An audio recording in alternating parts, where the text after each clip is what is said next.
2024. Our first item is Pledge of Allegiance. Deputy Warden Castro, will you lead us in the Pledge of Allegiance?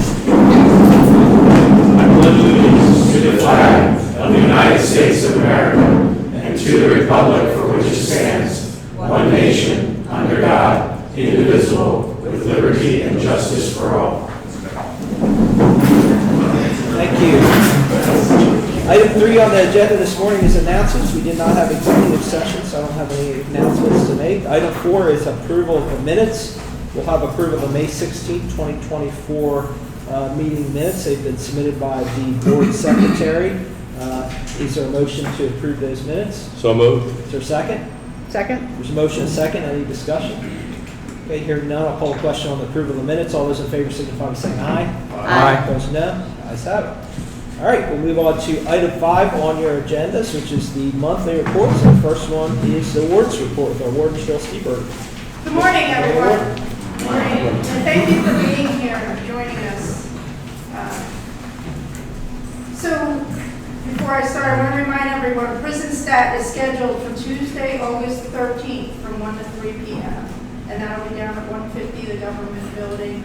For those of you that might not know, especially my new class, prison stat is a public meeting. Anybody's welcome to come there. Commissioner Parsons and I chair that and run that meeting with the department's heads here and the selected individuals, the key players, working on metrics and data that we've been gathering over the last 6 months. And presenting that to the public, and we ask for input from all of you that attend. So August 13th, 1 to 3 p.m. And then I have a population I'd like to present today for May of 2023. Our average in-house population was 737, and for 2024 May, 747, so difference of 10 there. 737, 747, and today, June 20th, first day of summer there, our population is at 753 this morning, 753. And I will be back up to discuss what we're doing with the new facility. That's currently all I have. I'm presenting. Okay, thank you, Warden. Questions, comments for the warden on this report? Okay, thank you. We'll move on to item B, operations report, Deputy Warden Castro. Good morning, everyone. Morning. Good morning. I'm going to start with the officers of the month for May 2024. The 12 a.m. to 8 a.m. shift, Correctional Officer Nathan Hoffer has been selected as May's first shift officer of the month. Officer Hoffer is always looking for to help where he's needed. He has developed a great working relationship with his peers, maintains a positive attitude, and shows great initiative. He's become a major asset to the 12 to 8 shift. Officer Hoffer has been employed by Lancaster County Prison for 1 year and 3 months. Correctional Officer Anthony Hopkins has been selected as May's second shift officer of the month. Officer Hopkins has volunteered to help train the new classes by switching shifts voluntarily. He routinely seeks opportunities to help staff and always brings a positive attitude to everything he does. He has become an active member of the transport team, is always willing to change his schedule to help out, and volunteers to stay late due to medical runs going out late. He has proven to have a team-first mentality and is always willing to lend a hand. Officer Hopkins has been employed at Lancaster County Prison for 1 year and 3 months. And the last officer of the month, Correctional Officer Cole Adams, has been selected as May's third shift officer of the month. Officer Adams continues to raise the standard of how an officer should present and continues to do an exceptional job at being thorough with everything he does. This officer continues to volunteer for everything and is always willing to help out when asked. His attention to detail led to locating a weapon on a maximum security block. Officer Adams has been employed at Lancaster County Prison for 6 years and 4 months. Some staffing updates. Currently, we have 1 sergeant vacancy and 2 lieutenant vacancies. We have concluded the interview process for lieutenant, and we're right now in the discussions of the candidates. We ended the month of May with 40 correctional officer vacancies, However, we did have a class start on June 3rd, and we currently have 10 officers in that class, and they are sitting back there, getting their first taste of prison board. On May 13th, our newest K-9 officer, Officer Rashawn Hardy, and his partner Kuma began an intensive 5-week training program at Iron Rose K-9, and they just graduated on Monday, June 17th. Is Officer Hardy here? Is Hardy here? Is Hardy back there? He's in the back. Come on up. So I'd like to take the opportunity to introduce everybody to Officer Hardy and his partner Kuma.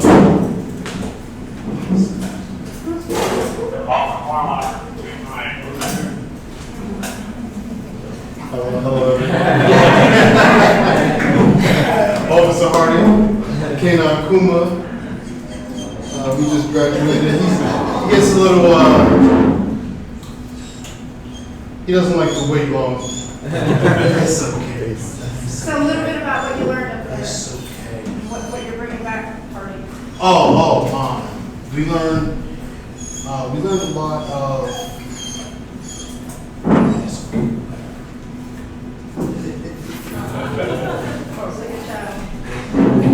a little bit about what we learned. I learned how to, you might get a little vocal, so I apologize. Just I'm working on.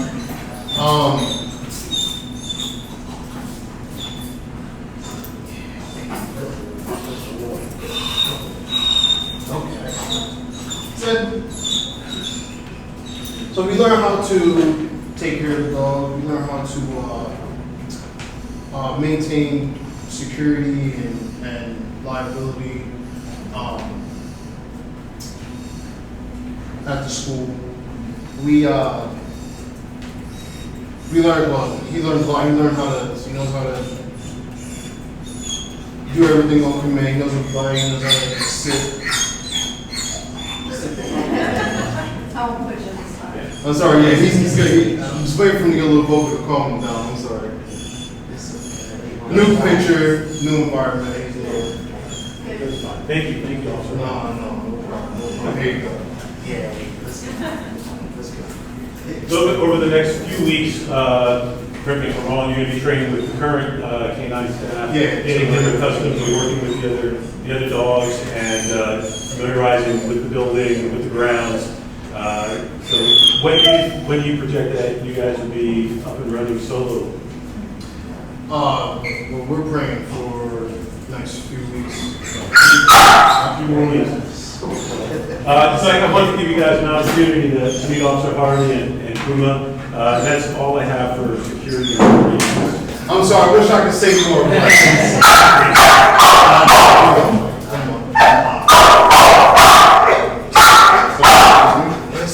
It's okay. It's good. It's It's good practice. okay.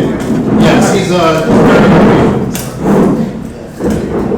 Why did he stop as you walked by the judge? All right, thank you. Now, questions, comments on the operation report? Are the officers that were recognized, are they here? If they can stand up if they're here, they're not here? They're not here. Okay. Okay, thank you. All right, move on to item C, inmate services report with Deputy Warden Schiffer. Good morning, everyone. Good morning. I want to start out, as I have been doing, with just an update on our medication-assisted treatment program. As you all may be aware, the MAT program the past couple months, the focus has been on inductions. So just want to let you all know that in the month of May, we had 80 inductions. Currently today, 97 inmates are on the line for the MAT program, with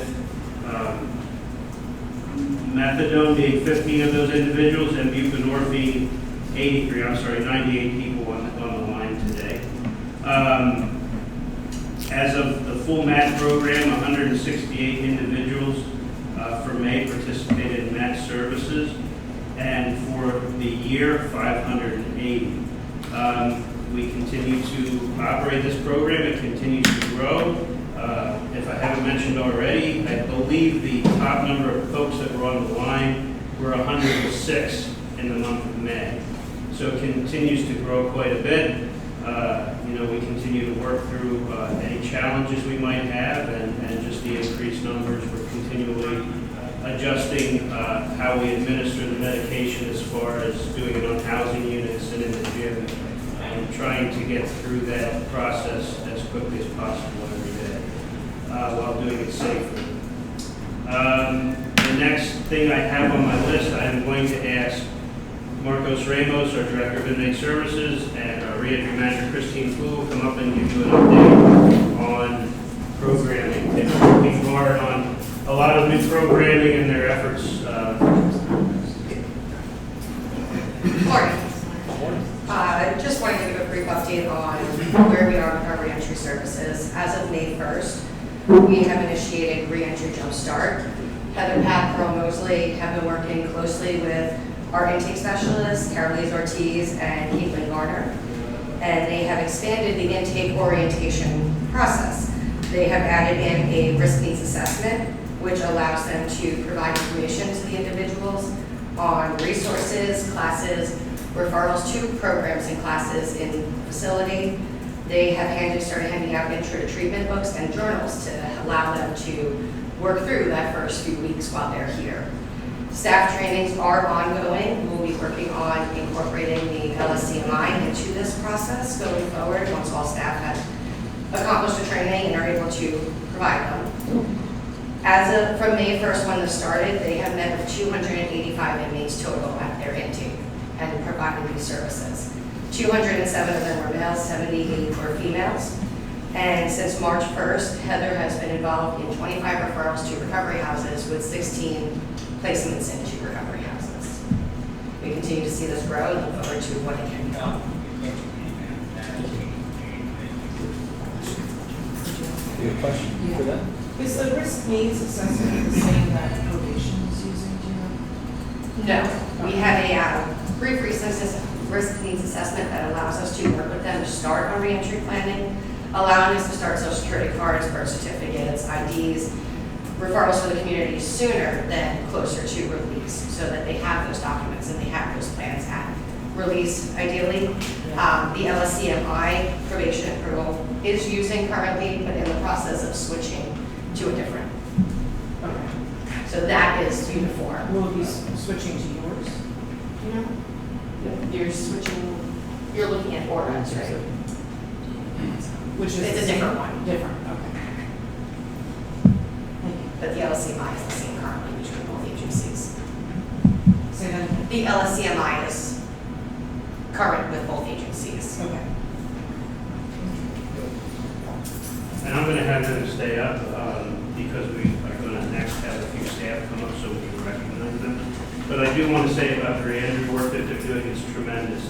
We've had this vision for quite a while, and now we have the folks in place that can actually operationally put it into effect. So we're really pleased. We're looking at everything growing and expanding.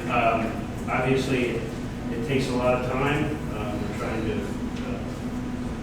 maneuver our staff to ensure that we continue this process, but we're very pleased. So thank you both, and thank you to everybody that's working on this initiative. Next, I'm going to ask Earl Mosley, Blake Morrison, and Ekman to come on up. Mosley. I'm not sure where Mosley is. Okay, well, obviously Mr. Mosley couldn't make it, but I do want to start off with him. Mr. Mosley was our Lock and Key winner last year, a year ago in May, and something unique happened with him that I have never seen before. An inmate wrote into the newspaper a very nice article, was in L&P, and I just want to read some excerpts out of that about Mr. Mosley. Mr. Mosley, the counselor of my former housing unit, was a source of inspiration for me. His unwavering commitment Oh, he's coming. You're late. Or just on time. Just wanted to make an entrance. Yeah, Brandon. I'm going to tell you, Mr. Mosley is extremely humble about this, and it took several attempts to try and get this information and to get him here today. So. Let me just start again. Mr. Earl Mosley, the counselor of my former housing unit, was a source of inspiration for me. His unwavering commitment, unwavering loyalty, and unwavering consistency as a counselor motivated me to become the optimal version of myself and to seize the opportunity for personal growth and improvement. His influence has motivated me to establish objectives in order to become a value contributor to society and accomplish the aspirations I have established. I am honored to have met Mr. Mosley, and if you ever get a chance, you will be too. Just very nice, you know, for someone.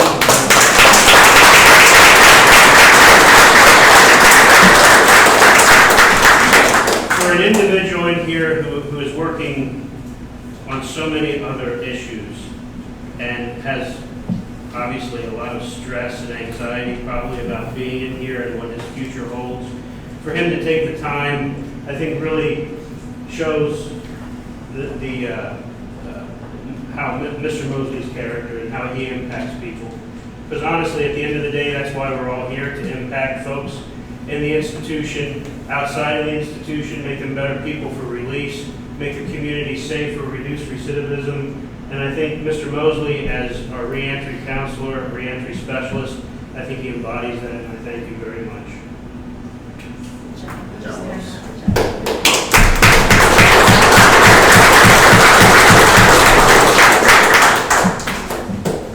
All right, next is Colin Ekman. Colin Ekman is our PREA specialist, and he has earned our service award for the quarter this month. Mr. Ekman, as I said, he's our PREA specialist. He does a tremendous amount of work. He does a lot of investigations. He's recently completed his PREA investigation training. He does all our PREA reviews every month. And one of the things that's really cool about Colin is that he's only been here a year. He started out in security. You've been with us for 6 months? 6 months, give or take. You started on June 19th, right? So he's just over a year with us, and he has grown incredibly in the treatment department. And I can't say enough about him and his energy and his commitment to both staff and inmates alike. So thank you, and congratulations for earning the service award for the quarter.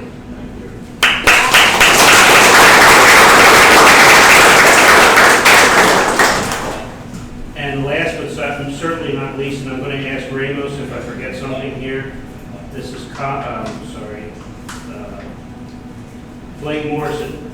You may remember Blake earned the service award over the previous year. He is our drug and alcohol specialist. He recently completed 300 plus hours of drug and alcohol training. He works with our men and medium security inmates to provide drug and alcohol classes. He's a tremendous part of our ATIMS, which is our new jail management system. He's really taken the lead, along with some other staff, in developing, coordinating, reviewing, testing. Are you tired of testing? Yeah. He does an outstanding job, and I'm pleased to say that we named him as the Treatment Employee of the Year. So, thank you.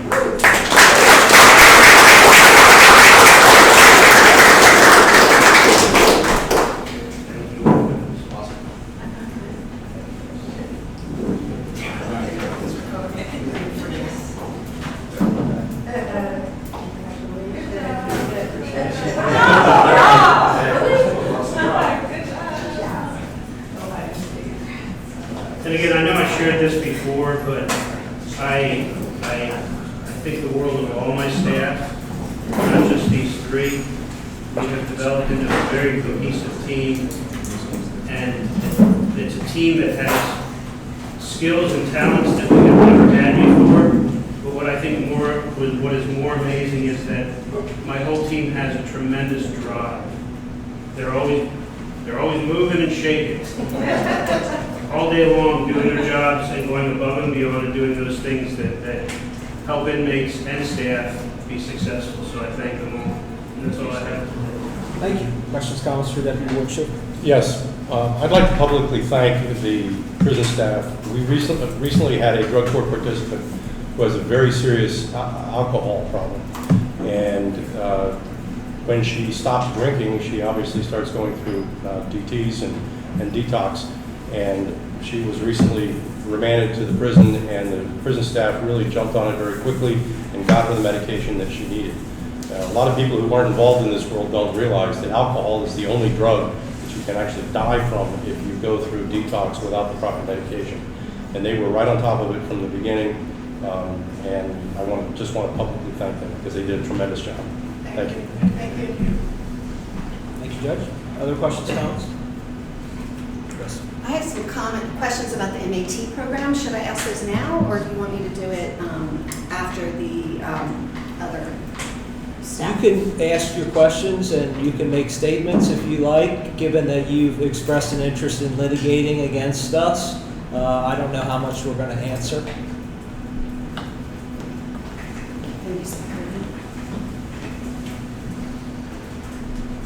I just have a few questions about the stats for the MAT program. I want to congratulate the program administrators for being among the minority of jails in Pennsylvania that have started doing inductions, and we can see that's moving forward. I just have some questions about the numbers. On page 16, there's been a big jump in the number of inductions from 17 in April to 80 in May, and then there was a drop in the number of continuations from 54 in April to 3 in May. So I'm wondering, does that have something to do with the way they're being defined, continuation versus induction? Ma'am, the data is what the data is. You can ask your questions and make your statement, and then at the end of that, we'll choose what we're going to respond to. Okay, so that's one thing I had questions about. Is the definition changed? Because that just seems like a really big jump. Of course, you are inducting a number of new patients, but I'm curious about why the continuations have gone down.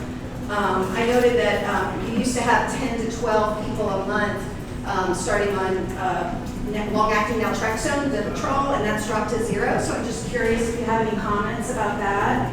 And then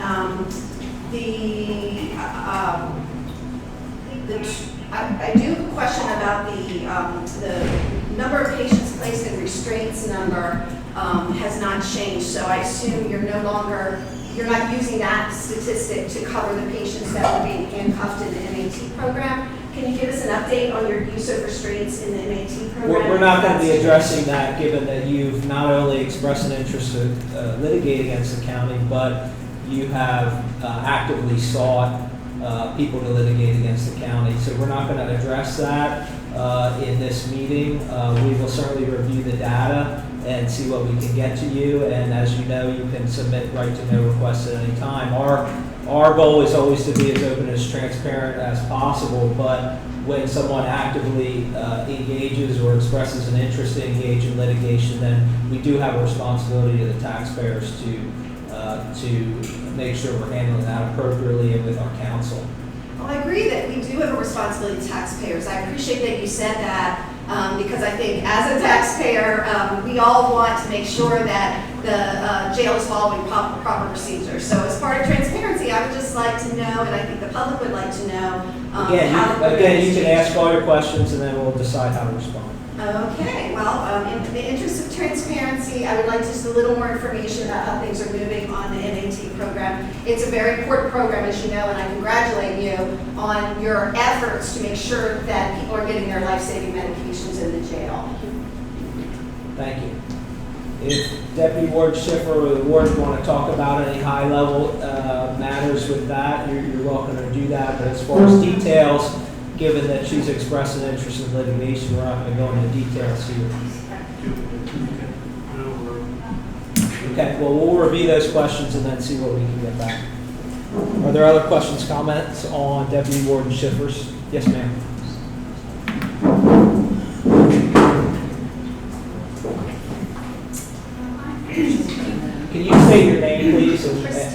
municipality or organization?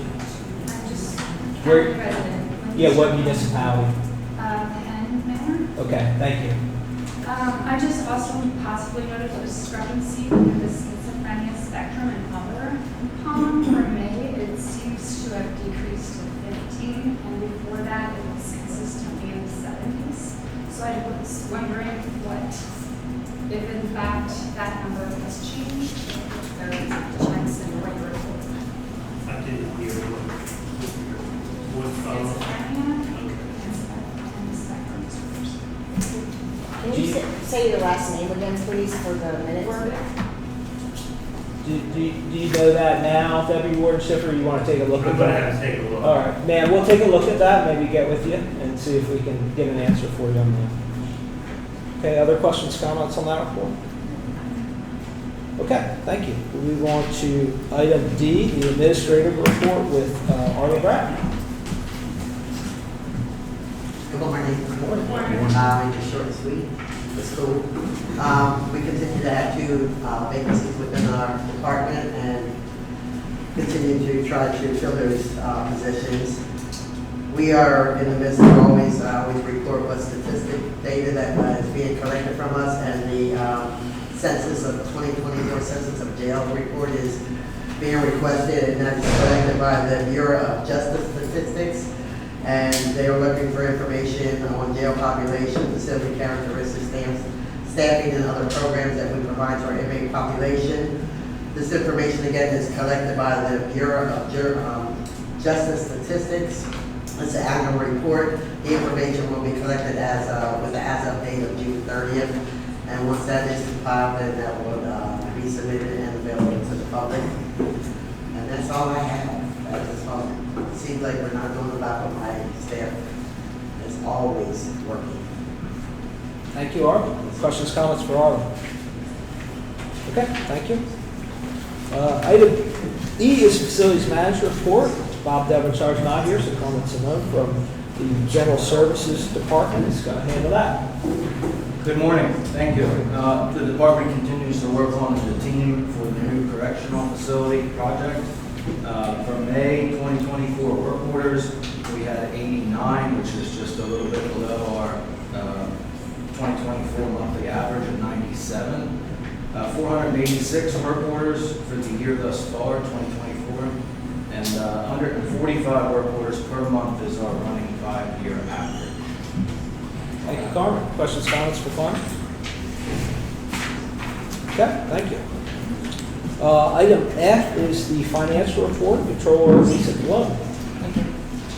So for the month of May, there was an increase in revenue of $21,027.15. Personnel services increased by $2,035,460. Supplies by $63,390. And purchase services by $973,240 for a total of $3,072,091. For prison maintenance, the increase in supplies was $5,963, and purchase services was $129,630 for a total of $135,593. Thank you. Questions, comments on the financial report, Controller Cologne? All right, thank you. There's no old business under item 6, so we'll move on to new business under item 7, which is the update on the new prison project. Warden, you want to start that discussion? The design team is nearing completion of the schematic design phase and will be presenting their work to the Board of Commissioners later this summer. More information about the presentation, date details will be posted to the project website as it becomes available. And I'll have you know that we are the team here, along with some of our key players, our primary care medical staff, our vendor, and our intake, our commitment officers will have a meeting this afternoon, about a 4-hour meeting with CGL and Trans Systems as we work on those 2 areas. We have really taken a deep dive in those 2 areas. We know how crucial they are to the building. And we need to talk about the efficiencies and the flows of operations in those areas to make sure that both those teams will be able to work well in the new facility. And that's just a snapshot of many of those areas that were, digging deep into the weeds of. But this one seems to, we had some problems, getting that flow working together. So we're bringing both teams together today so they can speak on that.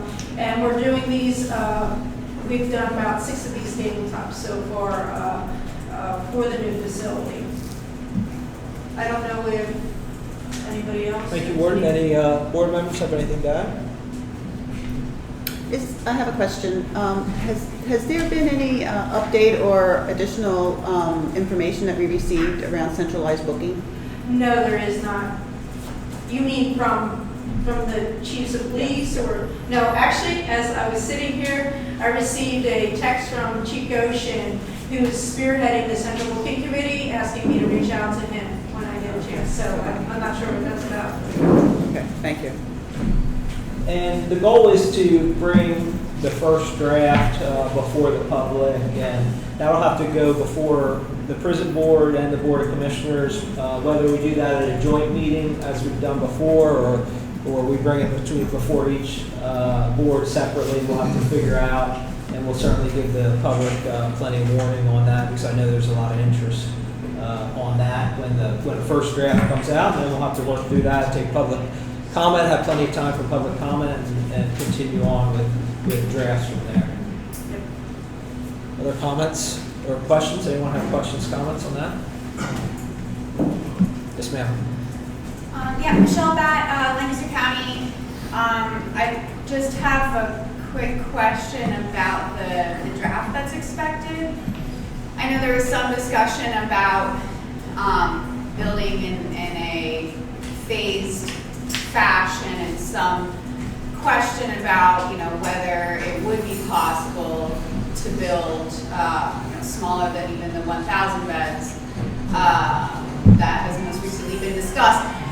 The draft designs, will there be just one of them, or are they going to be? Is there going to be one for 700 build out to 9, 1,000 build out to 12, or that's my question. Well, the last public guidance that the board provided, the Board of Commissioners provided to the team, was for that number around 1,000.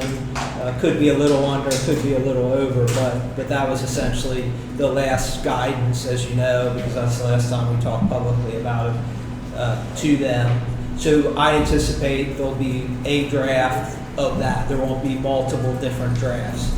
Now, that doesn't mean that that's the final number, because we're going to present that to the public, take feedback on that, and also obviously we'll have to think about the cost, based on that draft. And so the cost drives a lot, and so from there we'll go on to make subsequent drafts. So I think to answer your question, that was the last guidance we provided. I anticipate that's roughly what the draft will be.